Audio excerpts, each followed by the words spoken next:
weapon is a hell of a way to greet your new partner. So you're June. We're burning time. Now that we're all best of friends, let's make each other rich. I'm not just here to look pretty. I've got away with celestial tech.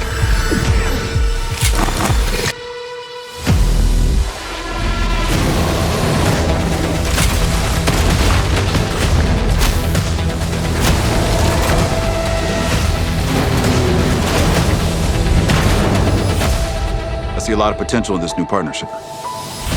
Let me light the way for you. Target acquired. Many thanks again for your help. You should have been honest. This place is forbidden. The price is death. That's what it means to be a traveler.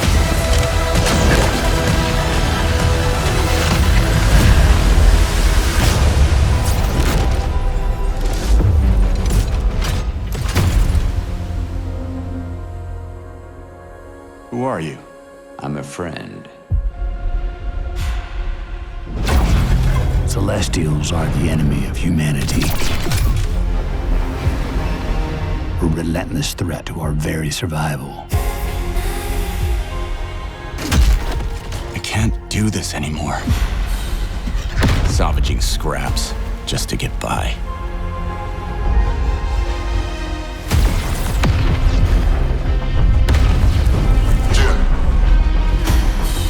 Child of Orion, fulfill the purpose for which you were crafted, and seize your destiny.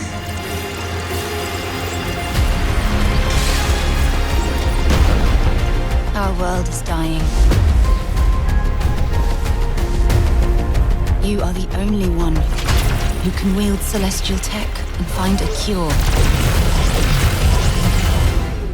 Well, that's terrifying.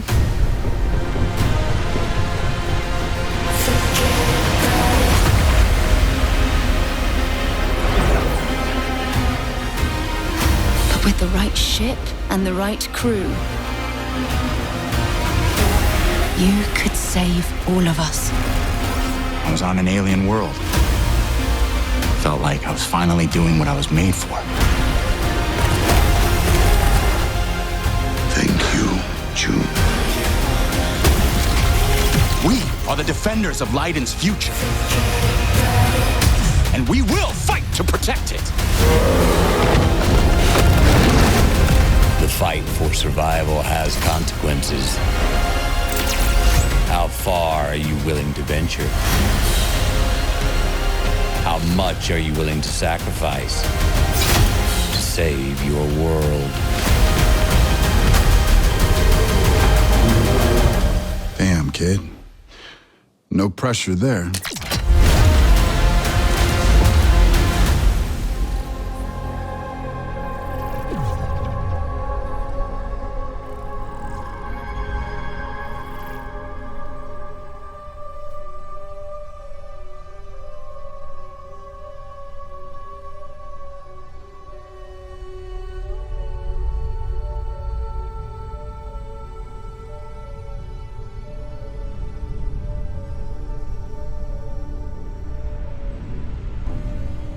The Colonel says the future of humanity lies somewhere among the stars. He says nothing is as important as finding new planets to call home. And I believe him. Alien worlds found to be habitable are the new frontier for humanity. As the ancestors once said, one small step for man, one giant leap for mankind. But most are uninhabitable, or worse, deadly. Their atmospheres and ecologies more trouble than they're worth. Others, perhaps viable in theory, prove nothing more than desolate, hopeless wastelands. Some are even hostile. In fact, it often goes that the more beautiful the planet, the more sinister the threats it holds.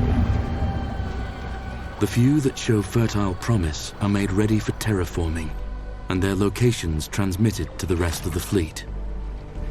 Since contact with the other arcs has gone cold, the Colonel insists the Hammercross set up a station here, on Emerald.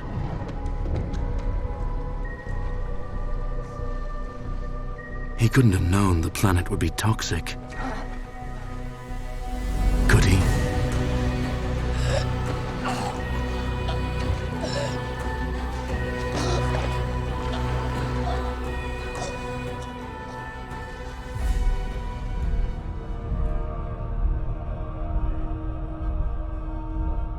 Do you know what fear is? The Mariama do. They thrive on it. These monstrous Celestials haunt the darkest corners of the cluster, hunting for isolated targets. And, unfortunately for their victims, the Mariama are interested in more than just stealing cargo. They want minds, memories, emotions. The more twisted and tortured, the better. Captured prey will be subjected to intense psychological torment before being neurologically drained. Those rare few the Mariama allowed to survive and escape often never return to space, for they know too well the terror that lurks out there, in the dark, between the stars. I am CZ Orlev. Yesterday, today, and tomorrow. She was not only brilliant, but courageous. To save her planet, she was willing to sacrifice everything and travel to the stars. As a frontier world, we were barely hanging on, and desperate. We tried digging up our past to find the key to our future. Max, we need to head back. There's too much interference. Hold on. I'm getting a reading. I can't... Max! No! Wait!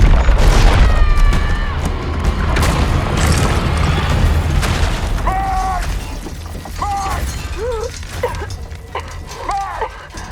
I'm all right. What she found that day was a miracle. It would be our salvation. And she used that ship to explore the far-flung corners of the galaxy. A traveler on the hunt for celestial treasure. Careful, Max. The data structure is incredibly dense. This is it.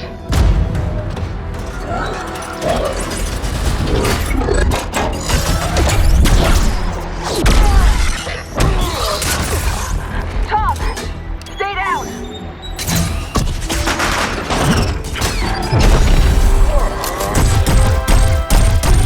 She put her life on the line to bring back artifacts to put us on the path to scientific breakthroughs. She risked everything, time and again. But despite her bravery, eventually her luck would run out.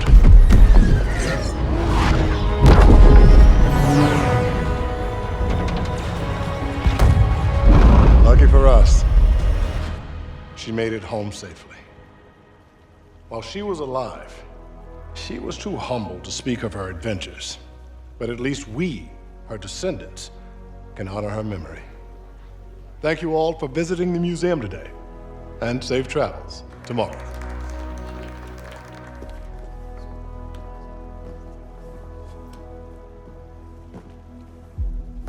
Hey, that's off limits.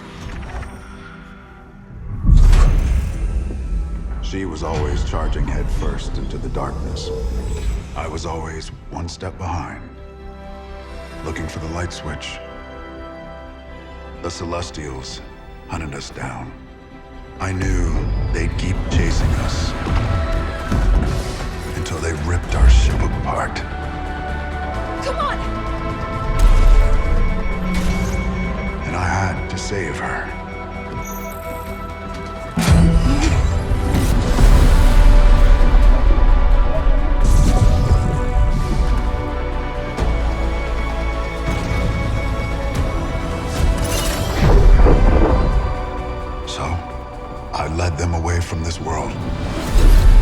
from her. We both knew the cost of using the gates.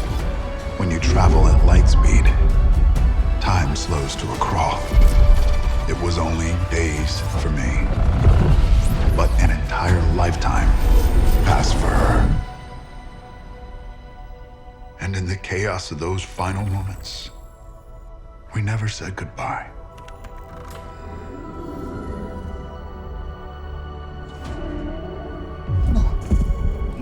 No, come with me!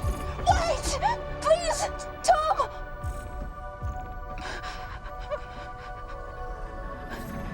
I love you.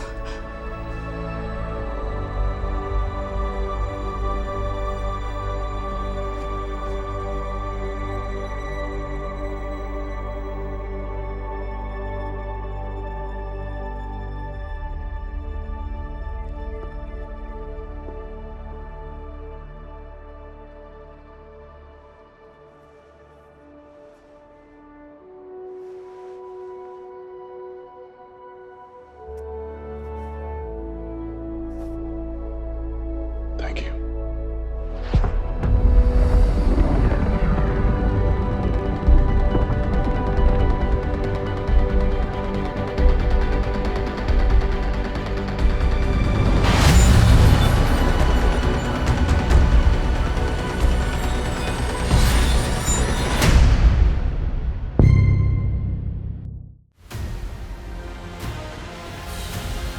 How much are you willing to sacrifice to save your world?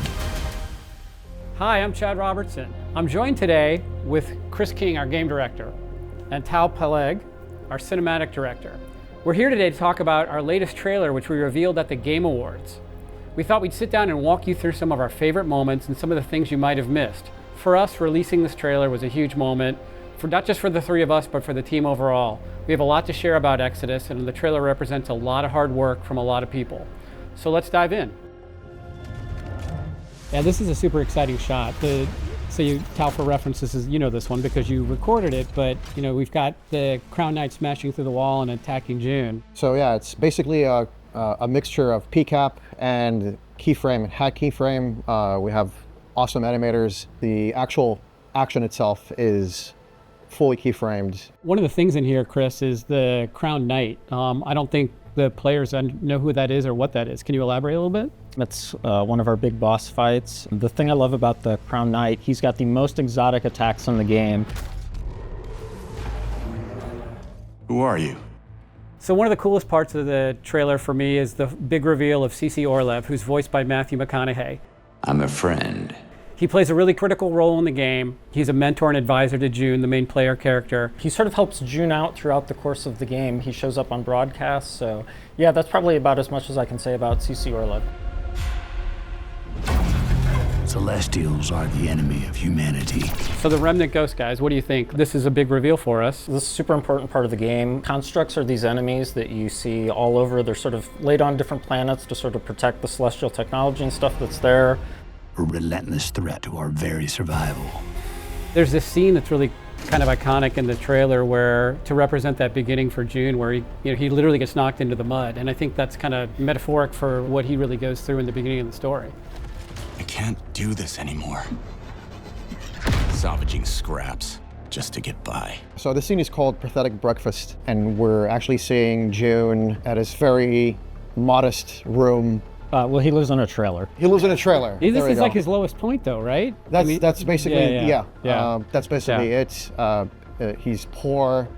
He's just salvaging scraps to get by. He's with his early companion, Awakened, and there's more to him than meets the eye, other than just character motivation. Jun, Child of Orion, fulfill the purpose for which you were crafted, and seize your destiny. Like Tal was saying on the scene here, this is probably one of the most impactful, hard-hitting scenes. I was fortunate that I got to be on site when Tal and the crew and the cast recorded this one, and it leads to a big emotional moment in the game. Yeah, absolutely. So we get to see a couple more characters. One of them is a Celestial. The performances were amazing. So this is one of my favorite parts of the trailer, and you sort of have to piece some things together though. But when we talk about Jun's hero journey and kind of going from a nobody to a somebody, this is sort of that moment. This is what makes Jun special. They get a hold of the gauntlet, and then that's when the gameplay in the game really starts to go crazy. Yeah, there's a bunch of really cool stuff there, and we sort of rapid fire at you, so you might not pick up on all of it. You'll see someone break a hole in a wall. That's actually one of your companions, Solomon. You're actually telling him to break a hole in a wall. He's got a special mechanic called Breach, which he can do in certain places in the level. You'll see a scene where Jun actually rappels down using his rail claw, and it's got this really cinematic view as you sort of descend. We also have the recycler featured in there. You might have caught a glimpse of that. It's the gun transforming. There's some really cool stuff happening there. One of the things we've talked about in the past is the recycler. Jun doesn't have a lot of means for carrying tons of ammo and weaponry on himself when he goes out, so the recycler is a tool he can use that transforms to different modes. It uses scrap material that you can throw in for ammo. Yeah, we talked about that in the last Founders Q&A, I think, Chris, but we didn't have visuals to represent kind of that transformation of it as cool as we've shown in the video here. And so I think hopefully for those that have been following along, you can go back and listen to Chris's response about it before. It's nice to be able to share with you kind of just how cool that weapon is, because it does advance with Jun along his journey and does some really cool things that we're proud of. So you'll see some quick glimpses here. There's a segment where you might not be able to tell what's going on, but this live stone's growing out of the ground. That's actually Jun using the shape glyph on the gauntlet to do that and get to different areas. You'll see him punch the ground and this huge livestone ripple comes up and flings enemies. That's another glyph he has access to later in the game called Eruption. If you've read Peter Hamilton's books, you'll be intimately familiar with livestone. But for those that aren't familiar, think of it like a mineral and vegetation mix. But Jun, because of his DNA, I'll just put it that way, has a unique way he can manipulate and interact with it, and it manifests through the gauntlet.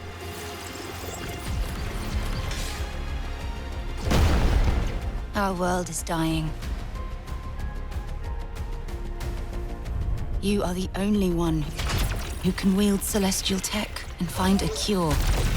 Oh, let's talk about this one. This is one of my favorite scenes. More bosses. Well, that's terrifying. Yeah. So we show a bunch of enemies throughout the trailer, and the bosses are kind of hidden in there, so you have to sort of peek. This is the, can I say the name?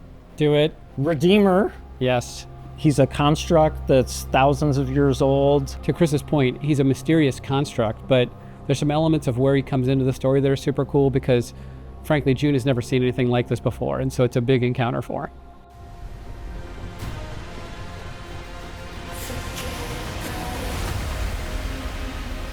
So, for fans, the track we selected for this trailer is by the Marias. If you're not familiar with the Marias, they're an indie pop band from LA. We're honored that they let us include their track, which is called Hush, as we share this reveal of Exodus. The energy is what sold us, and the vocals match the aesthetic of what we're looking for. It feels relevant, and we wanted to do something unexpected and different, but also authentic. And thanks to the Marias for letting us use that iconic track as part of our Exodus reveal.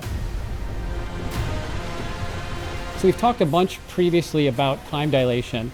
The trailer shows Jun preparing for his mission and then traversing what are called the gates of heaven for the first time.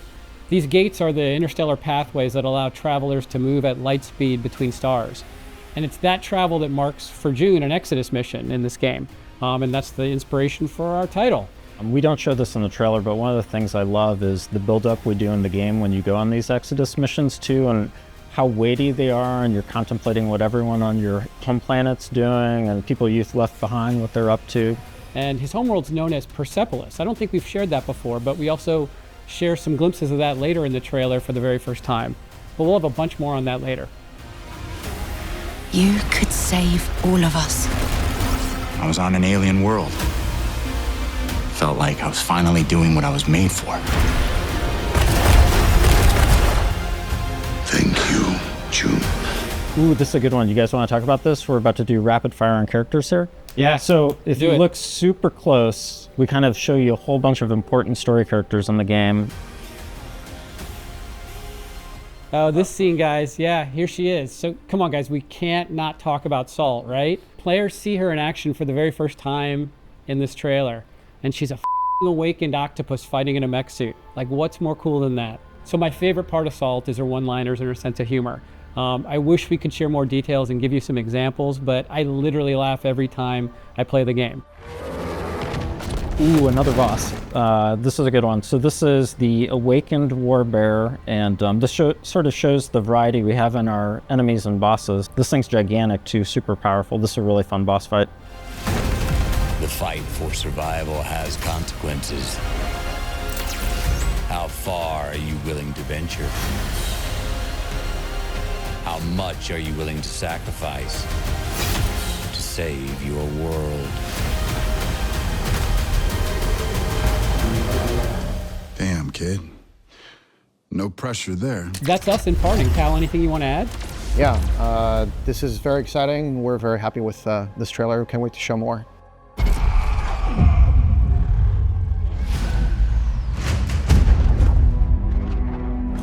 Max, we need to head back. Hold on, I'm getting a reading. Max! Wait!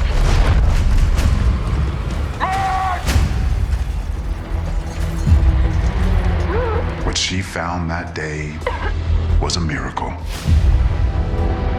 It would be our salvation to fight against the Celestials, humanity's greatest enemy. This is it. They found us.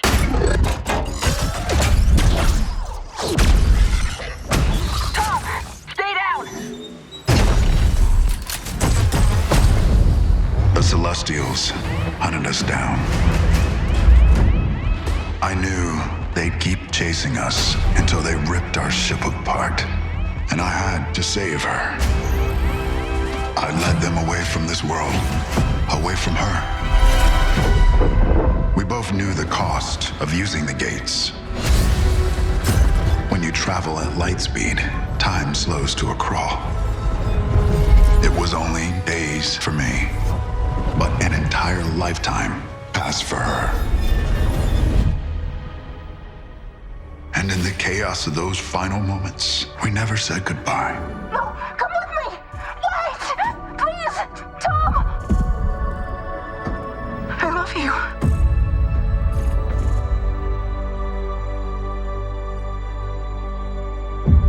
Our service, our sacrifice, discovers worlds, seeds hope, breaks empires.